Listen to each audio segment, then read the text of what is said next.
Dans cette vidéo, nous allons voir une autre méthode.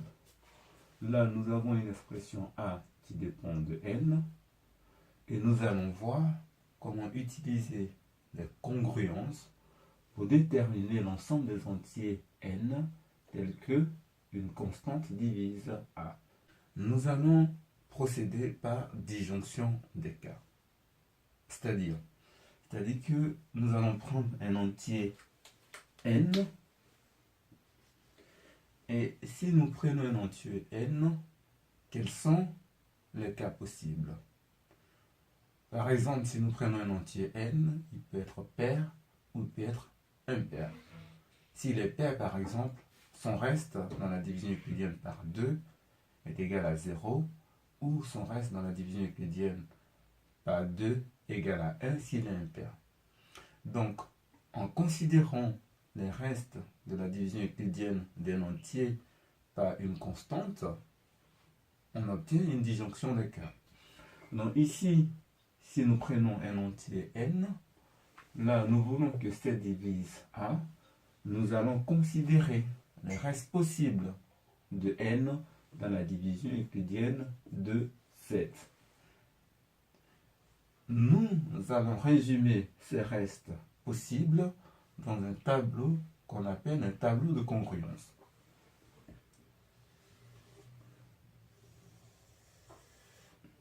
Si je prends un entier n, quels sont ces restes possibles dans la division euclidienne par 7?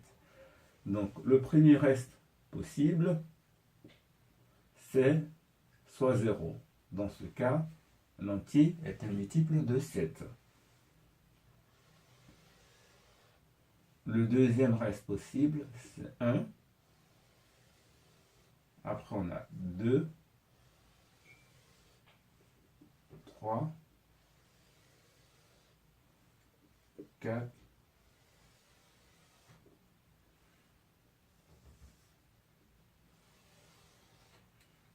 5, 6. Nous allons remplir donc ce tableau de congruence. Nous avons déjà n qui est la première ligne. Nous allons maintenant passer à n carré. Donc, si n est congru à 0 modulo 7, nous savons que n carré serait congru à 0 carré modulo 7. C'est une propriété de cours. Donc 0 carré, ça fait 0. Si n est congru à 1 modulo 7, n carré serait congru à 1 au carré modulo 7. Donc ça fait 1. Là, ça fait 2 au carré, 4. Là, ça fait 3 au carré, ça fait 9. Mais attention, 9 est plus grand que 7. Donc, nous allons prendre le reste de la division euclidienne de 9 par 7. Donc, 2. 4 au carré, ça fait 16. On va chercher le multiple de 7. Le plus proche de 16, c'est 14. 16 moins 14, ça fait 2. Là, 5 au carré, ça fait 25. Le multiple de 7 le plus proche de 25, c'est 21. Et 25 moins 21, ça fait 4. Là, ça fait 36. Et 36 moins 35, ça fait 1. Nous passons maintenant à n carré plus 5. Là, je mets les congruences. Donc, si n carré est congru à 0 modulo 7, nous savons que les congruences sont compatibles avec l'addition. N carré plus 5 serait congru à 0 plus 5 modulo 7. Donc là, ça nous fait 5. Là, ça fait 1 plus 5, ça fait 6. 4 plus 5, ça fait 9. Le reste de 9 dans la division euclidienne par 7, c'est 2. Après, 2 plus 5, ça fait 7. Et le reste de 7 dans la division euclidienne par 7, c'est 0. Également 0 ici. 4 plus 5, ça fait 9. 9, ça nous donne 2. 1 plus 5, ça fait 6. Pour obtenir A finalement, il nous faut multiplier n par n carré plus 5. Donc nous allons multiplier cette ligne par celle-là, car nous savons que les congruences sont compatibles avec la multiplication. Non. On obtient donc dans cette ligne A égale à n facteur de n carré plus 5. Donc ça nous fait 0 fois 5, 0. 1 fois 6, 6. 2 fois 2, 4. 3 fois 0, 0. 4 fois 0, 0. 5 fois 2, 10. Et le reste de 10 dans la division euclidienne par 7, c'est 3.